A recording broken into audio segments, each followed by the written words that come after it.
Díomh agus fáilte Ash, you're all very welcome to another episode of Irish in Toronto. Today I'll be speaking with John Doyle.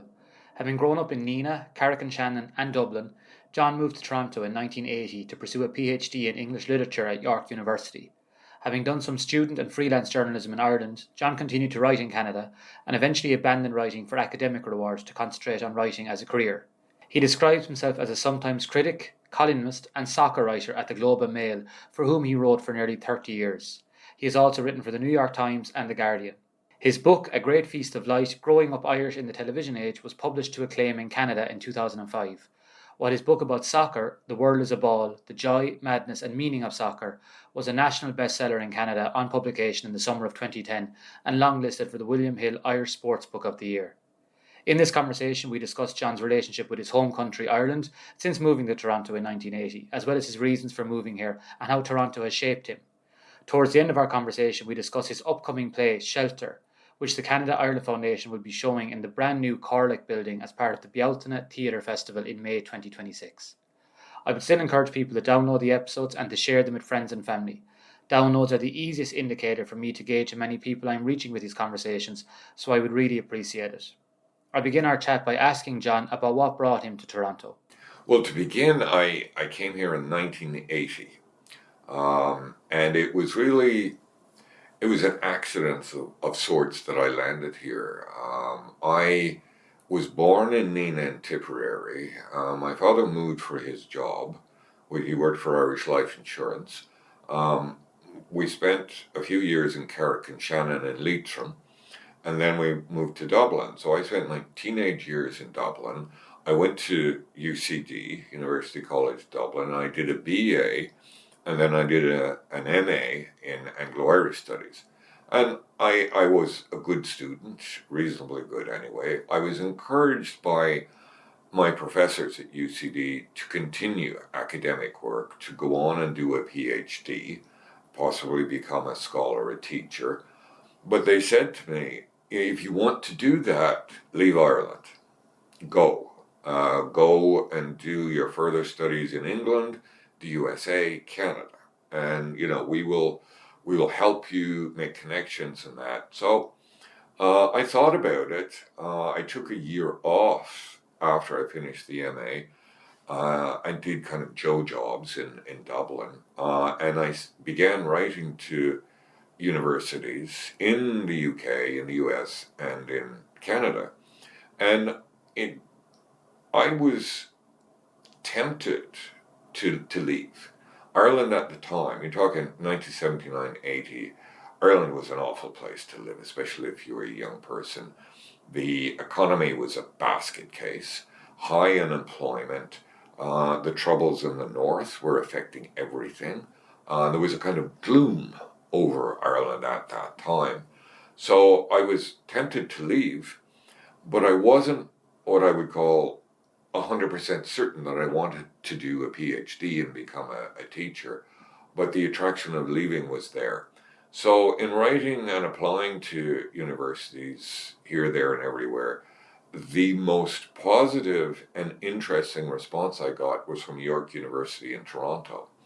I could tell that they had read closely what I had sent them, and they were interested in me. And it was the best offer. It was basically, we'll give you like a scholarship of sorts, we'll give you teaching hours, we'll find a place for you to live on the campus if you want, we'll help you with all of that. So I decided Toronto, York University, was a place for me. And I left Ireland with the idea that, I'll chance it for a year, see if I like it.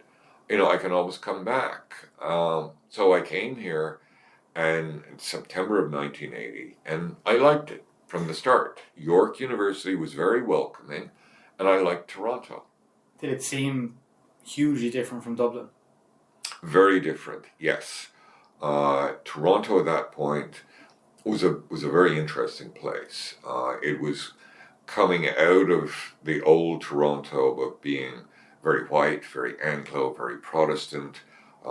It was expanding in terms of the population. It was expanding and changing in terms of the arts. There was a big youth culture. There was a lot of rock and roll. There was a punk scene. There was also Canadian literature was becoming important in the culture. So I knew it was a very interesting place to be. So I figured I'll stay. What was it like being Irish in 1980 in Toronto? Was that even a relevant point? No, it's a good question, Pa, because it really wasn't. Um, there was, I was a curiosity, at York University. This guy came over from Ireland, um, and no, that I didn't really have a sense of an Irish community in Toronto at that time. And there were Irish people here, and there was an Irish community of sorts, but it wasn't as big as it is now. There wasn't as much support for the diaspora in places like Canada as there is now. At York University, there were several teachers there who were Irish or who specialized in Irish studies. So I fitted in well there, and I liked it. I enjoyed teaching. I enjoyed the social life. Got a, I did get an apartment, graduate apartment on campus, and I liked living on the campus. It was different. At that point, York was not as big as it is now, physically. So, living on the campus through a Canadian winter was an experience. I mean, I went from the apartment building to one of the different colleges where there were bars, and there was always entertainment on the weekends. There were movies, bands playing, classical music. And I was living there with a community of a few thousand, students, most of whom are just 2 or 3 years younger than me. So I enjoyed it. It was exotic to me after Dublin and Ireland. In your book, A Great Feast of Light, you talk about university in Dublin in the late 70s. Mm-hmm. It sounded like good crack to me. It sounded like there was a lot of drinking, a lot of carousing, a lot of very little to do apart from socialise. But maybe I picked it up a bit wrong. No, I think you're right. It was a good time to be a student. Um, you probably weren't going to get a part-time job. Most of us had very little money. At that point, at UCD, there was nobody living on campus. We all used to hang around the campus bar, and the clubs and societies at UCD on the Belfield campus were very active. I ran the English Lit Society for a year and a half or so, something that I kind of fell into because the guy who was supposed to do it broke his leg playing soccer, and I was sort of pushed into the role. But an indication of what it was like then was like through that, I met Seamus Heaney, I met John McGahern, and you had a sense of there being a cultural life there. But we did probably spend too much time hanging out at the bar. We had our favorite bars downtown in central Dublin that we'd go to, hang out, and then race to catch the last bus home. So it was good, but then when it ended, when it was time to leave university, the stark reality of Ireland at the time was very clear. And my teachers were correct. It was best to leave if you could. It was a difficult time to be young in your 20s in Ireland. If you weren't a student, if you were looking for work, it was difficult. And you said you chanced it for a year, but obviously it lasted a lot longer. When did you kind of make the decision to stay here? Well, I found a girlfriend, and we got married. So I was a girlfriend. Yes, a wonderful woman, Dolores, and we got married. And then things shifted in terms of my status as a graduate student at York. It's funny how things sort of go in circles, because right now in Canada, there has been the issue of foreign students, and there being too many foreign students here, and that, having an impact on the economy, especially in certain towns and cities. Back then, in the early 80s, there was a recession in Canada. And one of the things the Ontario government did was they passed a regulation that a foreign student could not work outside of the university. It could not work outside of uh, the educational venue that they were studying at. So that meant that I couldn't, like a lot of my peers, I couldn't get a job as a waiter, work as a security guard on a weekend just to earn money and that. I couldn't do that. So I had done a small amount of student journalism when I was at UCD, writing for some campus papers and that. So I decided to do freelance writing, and because there was nothing to stop me doing that. So I pitched stories to papers and magazines, mainly in Ireland at the beginning. I wrote for Hot Press. I wrote quite a bit for Hot Press over a few years, and they took stories from me because, at that point, say, TIFF, the International Film Festival, was in its early years. It was very accessible, even if you were a student journalist. So I would see like a big movie here several months before it came out in Ireland and the UK. I could go to press conferences. I could write stories out of that and sell them to Hot Press. And I also wrote a bit for the Irish Times, the Irish Independent. And then when I had a portfolio of published stories, I started pitching stories to newspapers and magazines here in Canada. And I ended up writing for The Star, The Globe, and papers across Canada. And essentially what happened is that I fell into journalism and found that I loved it. I liked it more than being a graduate student. So once I had, my permanent resident status here, I was looking to be a journalist. And it made more sense to be a journalist here than to go back home and be one. Yes. I mean, things were very much contracting in Ireland at that point. People were being laid off from newspapers, magazines. RTE was sort of shrinking at that point. So I know I wasn't tempted to go back to Ireland and do it. I wanted to do it here and try to forge a career as a writer in Canada. How did that go for you? It went well. Essentially, what happened was that the bosses in the graduate program at York came to me and said, "You have to decide. Do you want to stay here and do a PhD, or do you want to do journalism?" Less than a year later, I dropped out of the graduate program. And I just kept writing. I did all kinds of jobs while I was trying to pitch myself as a journalist. I worked as a security guard. I worked in factories. I was a waiter. I did all of these things. And at the same time, I was pitching stories to newspapers and magazines here. I had a few things published in the Globe and Mail, and a new editor came on board who was handling television and film coverage and that.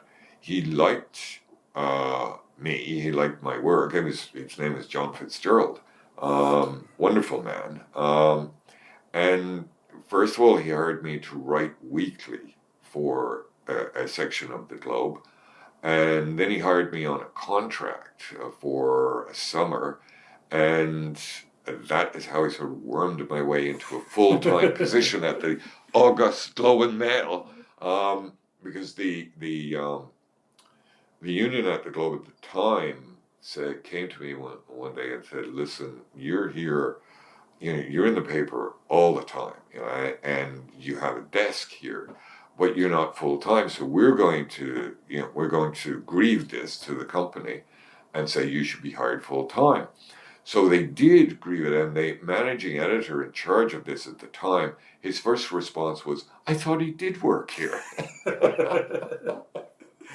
But that's so interesting that it felt, even though you said an interest in Irish things, and your was it your MA was in Anglo-Irish Studies, that it seemed to go home, but it made more sense to stay here basically. What was your relationship like with home in the early years of being here, maybe in the 1980s, for example?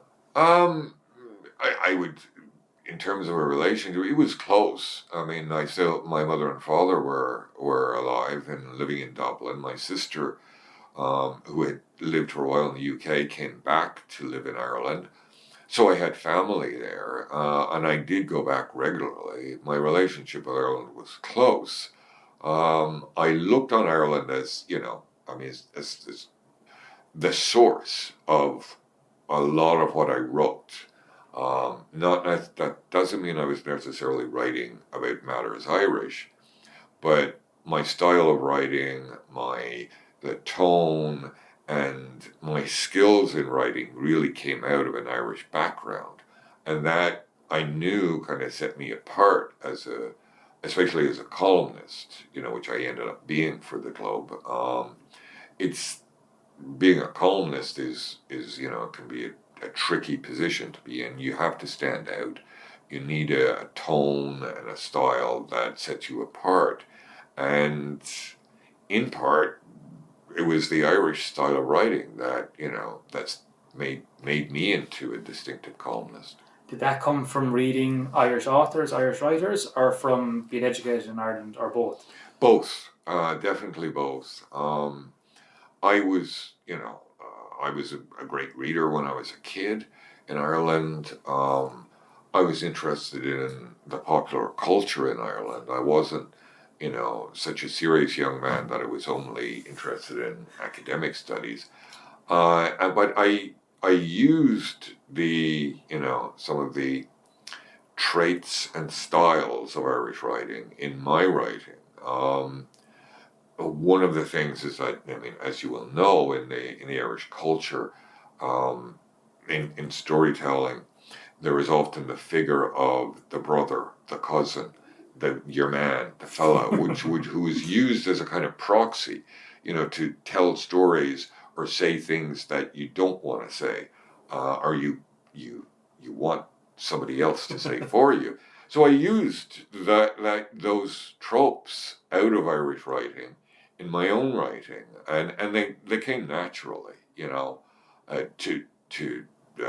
my sense of myself as a writer. Excellent, interesting. Yeah, the relationship with Ireland as time has gone on, how has that changed? You're here 45 years now. You're here longer than you ever were in Ireland. So when does that change? When is there a realization? This might be two different questions, but when is there a realization that Toronto is home now and Ireland never will be again? I think that came early. When people would ask me, when I was starting out in journalism here, would ask me, well, do you think about going back to Ireland and doing what you do there, where you're from, and you have family there, and you probably have friends from university and that. I used to joke when asked that question. I said, I might go back, but I will only go back when all of my enemies are dead. And that shut them up. I wasn't serious, but it was sort of putting an end to that, because I didn't have, I had a close relationship with Ireland, but I didn't have the kind of draw for Ireland and home that was going to draw me back to try to start a career there. I had put a lot of work into starting a writing career in Canada, and I loved living in Toronto. So, that it would be not a step backwards, but a step sideways that was not, ongoing, was not forward-looking for me. No, that's understandable, yeah. And it's interesting that it happened early on, as you said, maybe the 90s. I've interviewed a lot of people here who kind of came during the recession, 2008, 2009, similar to your situation, that they felt it was out of necessity but relies quite early on. Mm-hmm. Whereas I feel like the current generation, it's a bit more of a transient experience, and the belief is, to go home. And statistically, it looks like a lot of them are going home, but still with a lot of people coming out each year, so it's more transient. It's interesting. The Ireland you grew up in is different. You grew up in Nenagh, Carrick-on-Shannon, and Dublin at different times of your life. Is there a distinct difference in growing up in rural Ireland, growing up in Dublin, city Ireland, and then living in an urban life here? Did having an urban experience in Dublin contribute to you wanting to live in an urban environment in Canada, for example? Very much so. Yes, that is a good observation. Yes, I mean, spending my teenage years and student years in Dublin and loving Dublin as a place to live meant that I was drawn to a big city, a metropolis, so like Toronto, a big sprawling city full of interesting people and places. Yes, I mean, going from Dublin to Toronto was, I mean, it was a change, but it wasn't an enormous shift. And you were right. Yes, rural Ireland is very different. Small town Ireland is growing up in small town Ireland is completely different from growing up in Dublin. It was a change for me and my family. When we moved to Dublin, I was called a culchie. My accent was made fun of. I was sort of singled out at school in suburban Dublin, for being, from the country.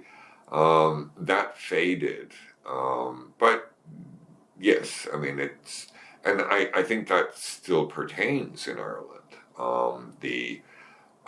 For people who grew up in rural or small town Ireland, Dublin is a different experience.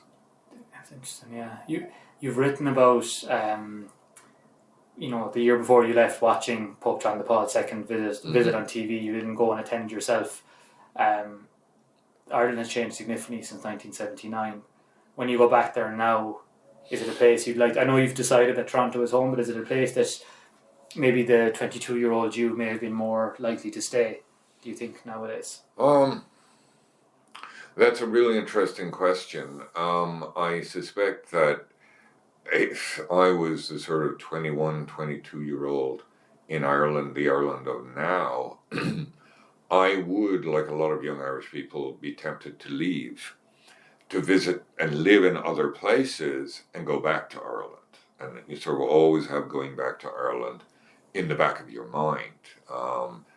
Yes, I think it's true that people in their 20s in Ireland right now look on living in abroad for a year, 2 years, going to Australia, going to Canada, the USA, maybe not the USA so much right now, but living in other places is common, and it's a common experience that people have, and good for them.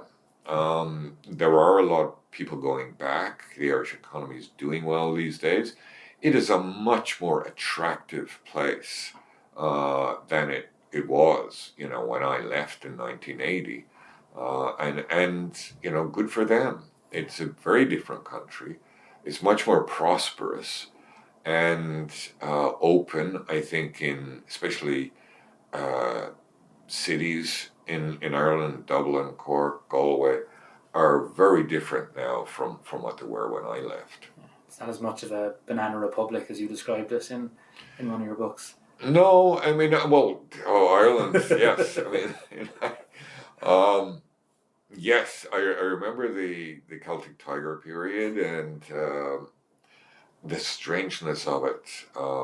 And yes, as a visitor, I did have this sense that something crazy was happening, and that it could well collapse, and it did. It did collapse.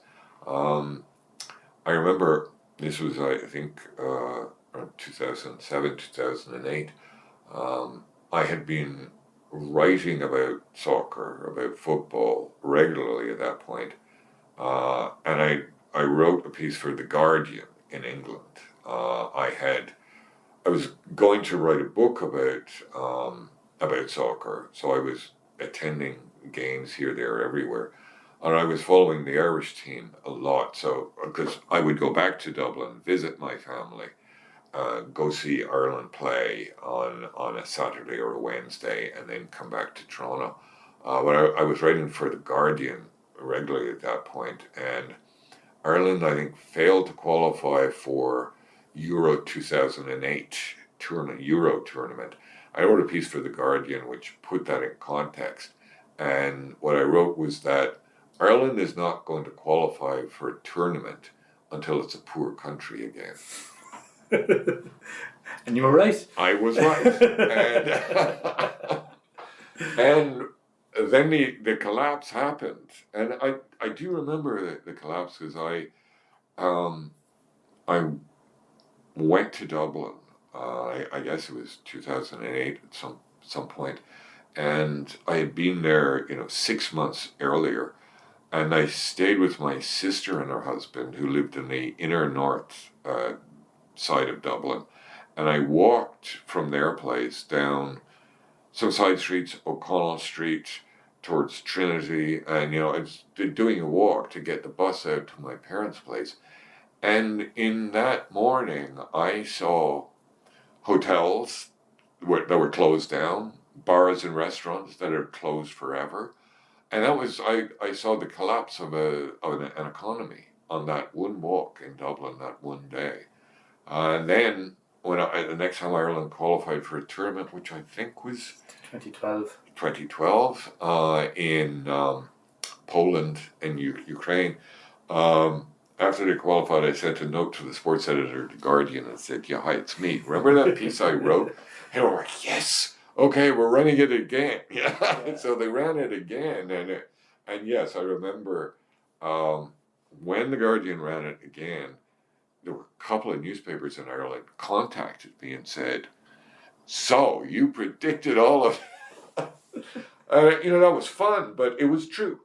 It was true. I think that first drive behind the Irish national soccer team, Euro 88, Italia 90, of course, that was in part driven by this sense of this impoverished kind of wackadoodle country wanting to have a place in the world, a place in Europe, and there was something driving that. And it's one of those examples, I think, of where sports not just reflects a society, but it can change a society. Yeah. That's interesting. And you got to follow that Irish soccer team at the height, possibly, of the Celtic Tiger in South Korea and Japan. Yes. Yeah. I'm assuming you weren't in Italy or Germany for Euro. No, I wasn't at Euro 88 or Italia 90. The first World Cup I covered was 2002 in Japan and South Korea. That happened. That was in the book I called it an accident of office geography, which is what it was. I mean, I was very interested in soccer.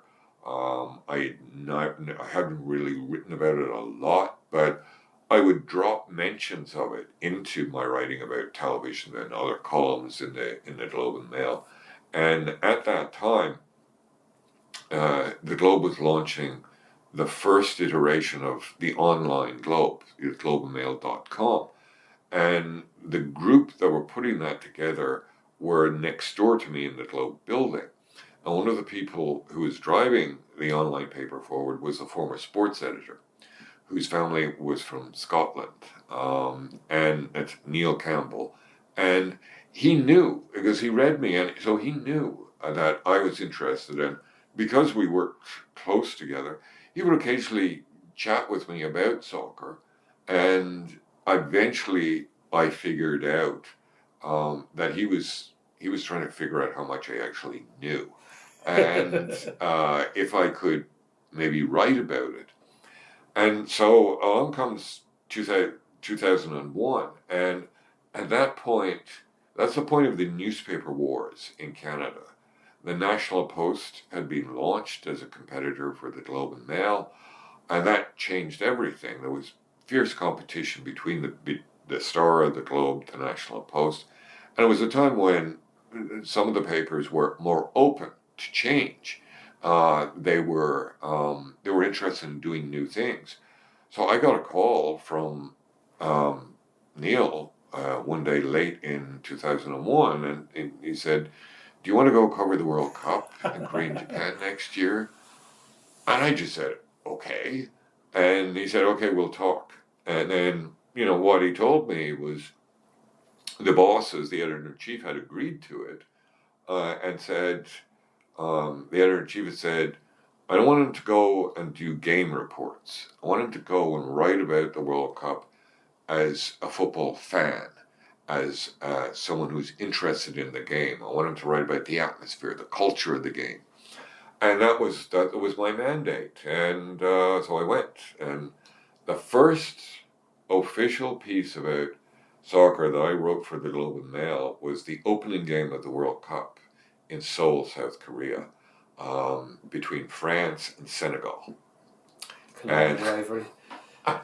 And that was official. And what made that, and I'll take one anecdote out of that.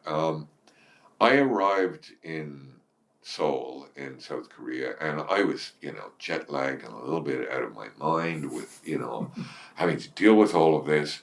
And I got to the media center the morning after I flew in, and that afternoon the media were invited to go to the France training camp for a press conference, chat with the players. So I put my name in for that. I got on a bus with other journalists. We went to the France training camp, and there was a press conference, and something twigged with me. I thought, these guys are arrogant, and they were. This was France. They were. They'd won the previous two tournaments. They were the champions of the world or champions of Europe, and they were minimizing Senegal, and they were condescending to them. So one of the first pieces I wrote was, France is taking this too casually, and if they take that casual attitude onto the field, they might well lose. And they did. Senegal beat them in that opening game.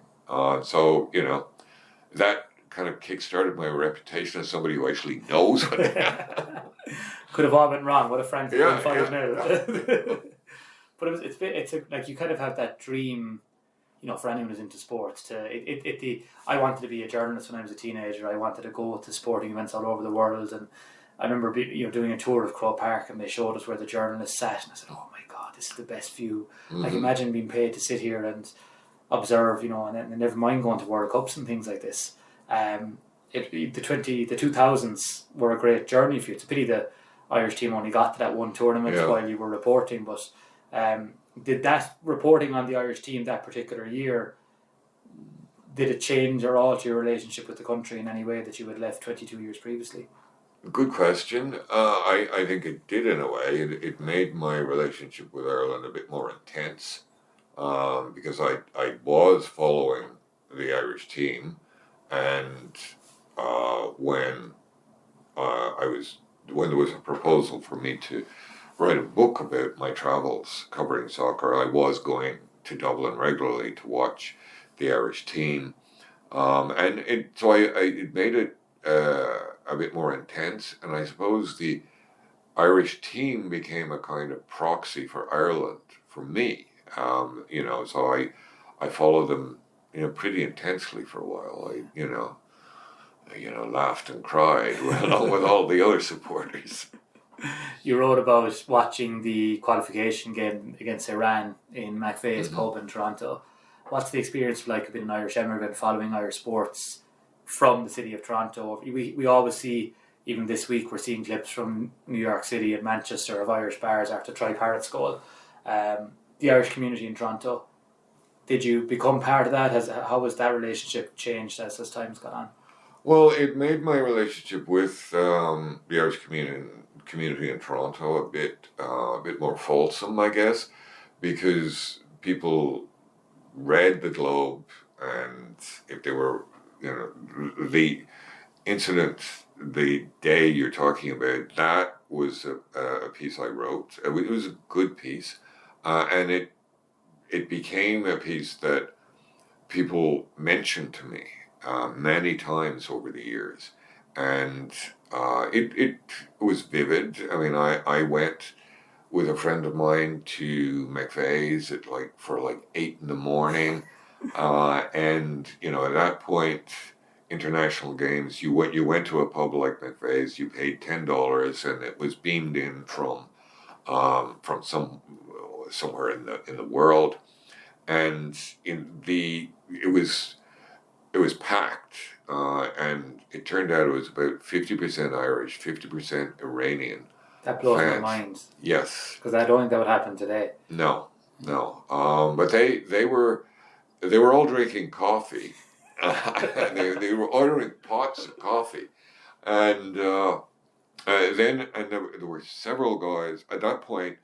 Loads of people had cell phones, the little flip phones, and we started to notice that some of these Iranian guys, and they were all guys, they weren't women, they were muttering away, and the match was underway. They were muttering away.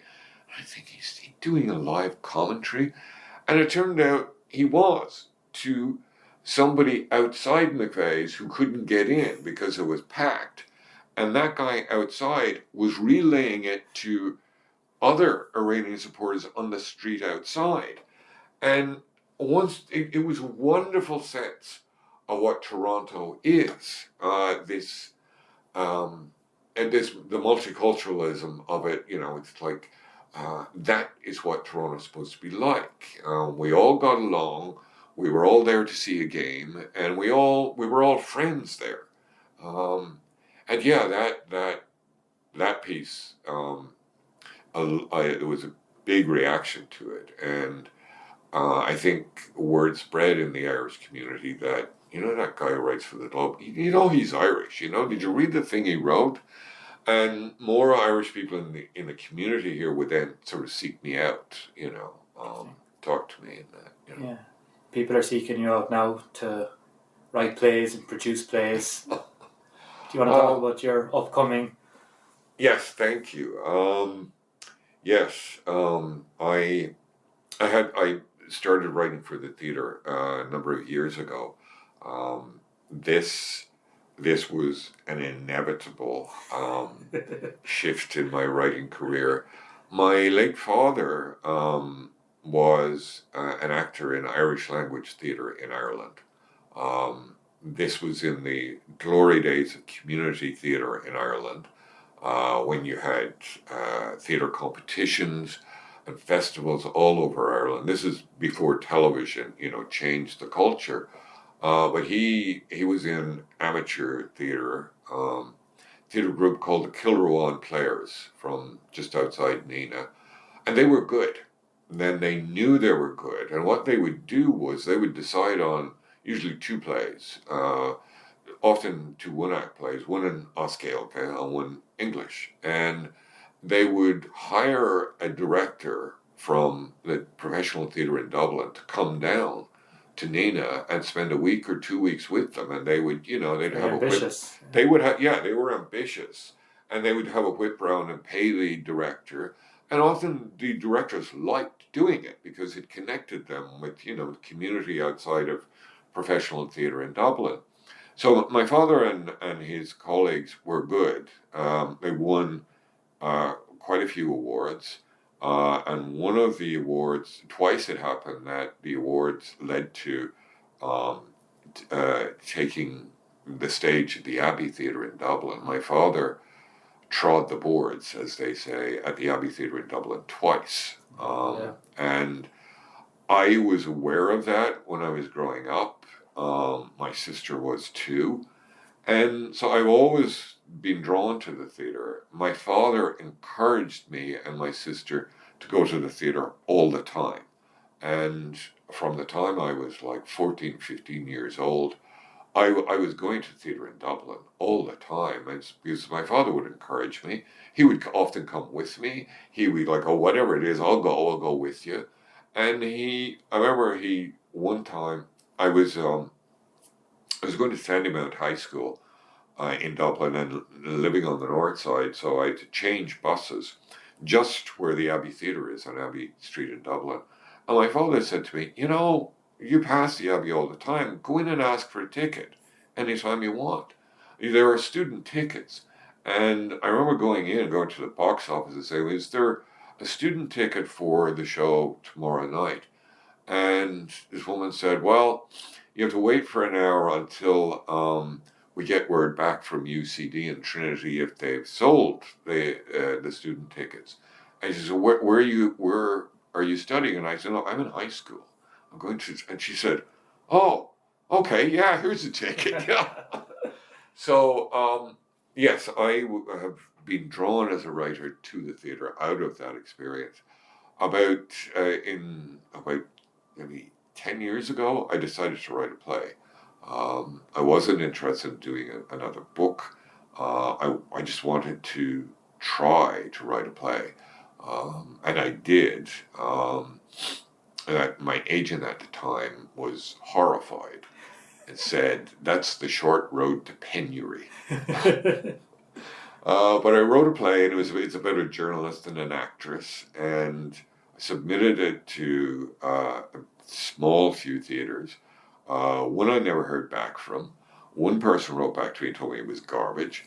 But Tarragon Theatre here in Toronto contacted me and said, the artistic director contacted me and said, this play is a mess, but there is something there. And I think we should work on it, get some actors together, do a reading, and see where we can take this. I kept quiet about it at the time because, I had some profile as a Globe and Mail columnist. But I really enjoyed that experience, going to Tarragon, workshopping the play with some very good actors. The artistic director was Richard Rose, one of the top theatre directors in Canada and internationally. The play kind of stalled in terms of development, and then along came the pandemic and every theatre was closed. So that sort of put the kibosh on that play for a while. But I was determined to write another play, and I did write a second play. It's now called Shelter, and I am proud of it. Good. I'm glad to hear that. And it's going to be performed in 5 months' time, May 2026. Yes. As part of the Bealtaine Festival in the new Carrick building, which is hopefully opening very soon. Yes, that's and exciting. It's all exciting. Yes. Yes. The play it's a Canadian play with an Irish theme, and the play exists because Ireland Park exists. And I was stunned, like many people, when I first saw Ireland Park when it opened. And over the years, Ireland Park became a destination for me for a walk. It's about half an hour's walk from my house, a good walk there and back. So I would go there regularly, and out of that, a story came into my head, and I wrote a play out of that. The play is rooted in Toronto, but also influenced by the time I spent as a child living in Carrick-on-Shannon in Leitrim. When my sister and I were there as kids, we weren't aware of what had happened in Carrick and in Leitrim during the famine. And it was only later, when I was a university student, that I became aware. And it became something I was deeply interested in for a while, because what happened in Carrick during the famine was a human catastrophe, and it's a dramatic story too, and that is the basis of the play Shelter, which will be staged next year. Excellent, good. I look forward to seeing it myself.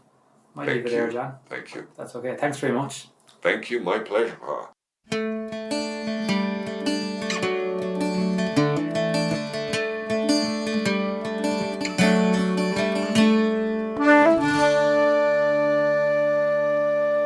Really hope you enjoyed that chat with John. I would like to thank him for taking the time to sit down and chat with me about his life from Ireland to Toronto and everywhere in between. I look forward to future chats with John, hopefully about Ireland qualifying for the World Cup in 2026 and the possibility of the Irish team playing here in Toronto.